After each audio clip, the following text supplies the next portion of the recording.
తాకట్లో ఉన్న బంగారాన్ని విడిపించి ఆ రోజున మార్కెట్ ధర కట్టి మిగిలిన డబ్బును మీకు అందిస్తుంది కొమ్మూరి గోల్డ్.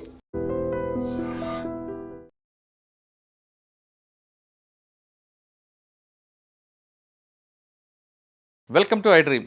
కరీంనగర్ కాల్పుల కేసులో పురోగతి సాధించారు పోలీసులు.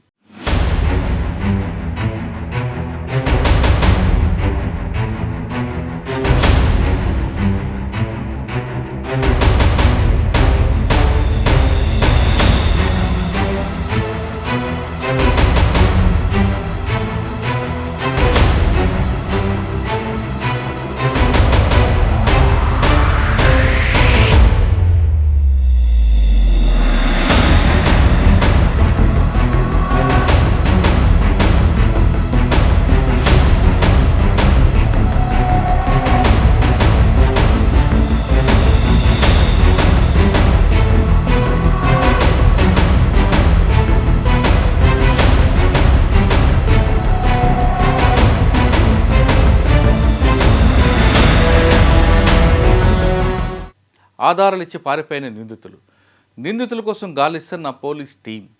సంఘటన స్థలంలో వదిలిన బ్యాగ్పై ఉన్న అక్షరాలే ఐ లవ్ నందర్బర్ పోలీస్ ప్రధాన ఆధారం. ఆ ఆధారంగా మహారాష్ట్రలో గాలిస్తున్న పోలీసులు. నందూర్బార్కు చేరుకున్న పోలీస్ టీం. బ్యాగ్ ఆధారంగా కొలిక్కి రాబోతున్న కేసు. నిందితులకు స్థానికుల సహకారం ఉందని భావిస్తున్న పోలీసులు.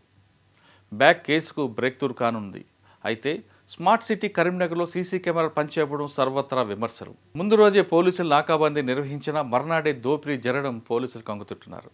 11 గంటలకు ప్రారంభమైన దోపిడీ 11 నిమిషాలు క్లోజ్ అయిపోయింది. సంఘటన జరిగిన వెంటనే పోలీసులకు ఇన్ఫర్మేషన్ ఇవ్వడంతో కరీంనగర్ సిపితో పాటు కరీంనగర్ పోలీసులు అందరూ కూడా స్పాట్కి వచ్చారు.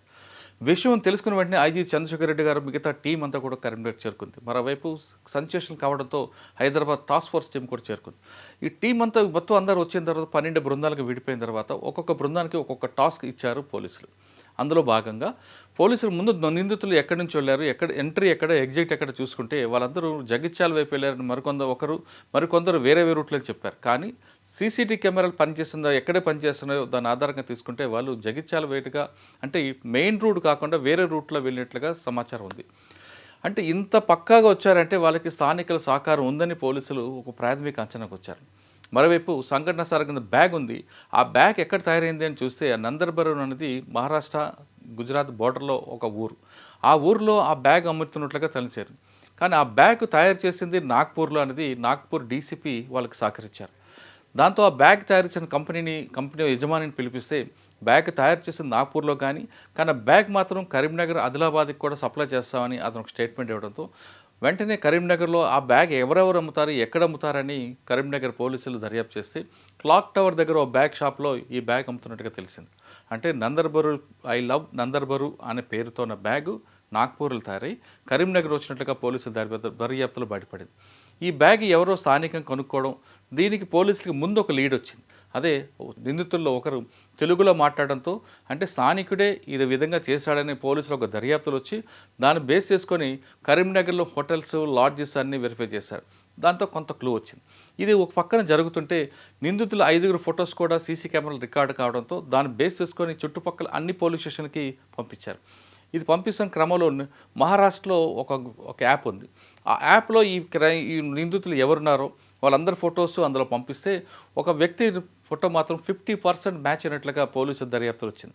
అంటే అక్కడ క్రైమ్ చేసిన వాళ్ళు అక్కడి నుంచి ఇక్కడికి వచ్చారు. ఇక్కడ నేరం జరగడానికి బస కానీ లేదా వెహికల్స్ కానీ లేదా సమాచారం కానీ ఇవ్వడానికి స్థానికులు ఒకరు సహకరించారని పోలీసుల దర్యాప్తులు కంప్లీట్గా పిక్చర్ వచ్చింది.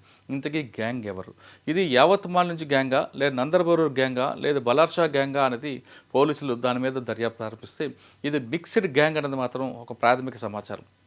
ఈ మిక్స్డ్ గ్యాంగ్ ఆపరేట్ చేస్తుంది ఎవరు అనేది చూస్తే ఇది మహారాష్ట్రకు సంబంధించిన వ్యక్తి చేస్తున్నట్టుగా పోలీసుల సమాచారం వచ్చింది. అందులో భాగంగానే సెల్ ఫోన్ టవర్ లొకేషన్ ప్రకారం సీసీ కెమెరాలు అనాలిసిస్ చేసుకుంటూ మహారాష్ట్రలో క్రిమినల్కి సంబంధించిన యాప్లో వచ్చిన సమాచారం బేస్ చేసుకుంటూ పోలీసులకి దర్యాప్తుకి ముందుకు వెళ్తున్నారు. ఏదేమైనా సరే స్మార్ట్ సిటీ కరీంనగర్లో సీసీ కెమెరాల సమక్షంలో ఇంత పెద్ద నేరం జరగడం ఉంది. స్థానికులకు భయభ్రాంతులకు గురే అవకాశం ఉంది. పోలీసులకు కూడా ఈ విధంగా సీసీ కెమెరా ఉంటుండగా నాకాబాద్ నిర్వహించిన మర్నాడే నేరం జరగనుంది. పోలీసులు సైతం దీన్ని జీర్ణించుకోలేకపోతున్నారు. మొత్తం మీద తీసుకుంటే కేసుకి బ్రేక్ త్రూ అనేది బ్యాగ్ వచ్చింది కాబట్టి ఈ బ్యాగ్ని బేస్ చేసుకుని ముందుకు ఎలా వెళ్తుంటారు, సీసీ కెమెరాలు ఎంతవరకు సహకరిస్తాయి, అదేవిధంగా సెంట్రల్ గవర్నమెంట్ పెట్టిన యాప్ ఈ వీళ్ళకి ఎంత కోఆపరేట్ చేస్తుంది అనేది దర్యాప్తులో బయటపడే వస్తుంది. మొత్తం ఎలా చూసుకున్నా సరే ఇన్ని టీంలు కేవలం కరీంనగర్ పోలీసులే కాకుండా తెలంగాణ పోలీసులు, టాస్క్ ఫోర్సు, అదేవిధంగా మహారాష్ట్ర పోలీసులకు సహకరించడంతో ఖచ్చితంగా ఈ కేసు మరికొద్ది గంటల్లో బయటకు వస్తుంది. ఈ కేసులో నిందితులను అరెస్ట్ చూపిస్తారన్నది ఒక ఆశాభావం వ్యక్తమవుతుంది.